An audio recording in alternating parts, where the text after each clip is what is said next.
Hello and welcome back. Today we're talking about MLOps, which stands for machine learning operations. Now, MLOps is the practice of ensuring that the machine learning pipeline, which you see here on the right, is performed in an automated fashion and is repeatable. So let's dive into this a bit further. Here in the pipeline, we actually have several sub pipelines. So this is called the data pipeline.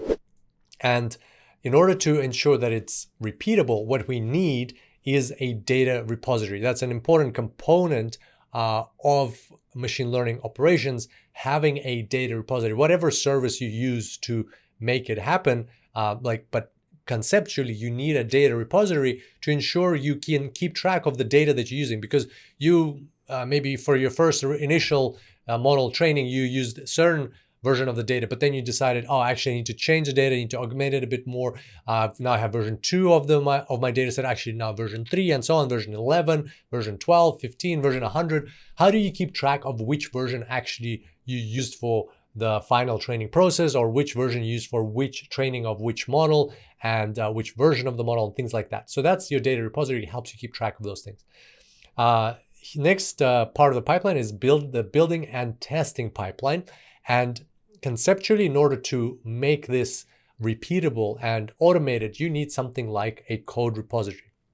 And again, we're not talking about which service you would use to implement that. We're talking about conceptually, you need to store a place to store the code of the model that you actually were happy with, and the models that you thought were pretty good, but you didn't end up using, and the models that you thought were bad, and the reasons why they were bad, and things like that. So you need a code repository to make that automated and repeatable. Now, for the next part of the pipeline, this part is called the deployment pipeline. And conceptually, you need a model repository to keep track of the models that actually work, that were deployed, when and how and why they were deployed, and when they were changed, and things like that. So that's a model repository. And finally, this last part of the pipeline, it's called the monitoring pipeline. Again, here you would use the same code model repository to make sure that you're updating information about the models, how they're going, how maybe they're deteriorating, or what you've done to improve them, and things like that. So that's, again, model repository.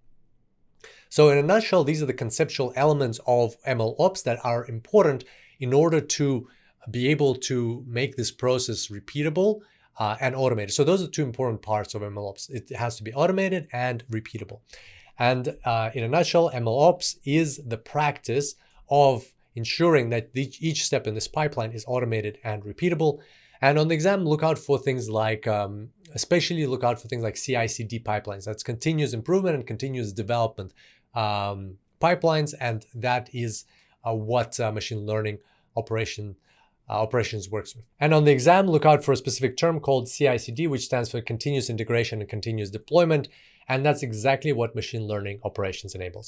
Here's a quick summary of what we discussed, and I look forward to seeing you back here next time. Until then, enjoy the cloud.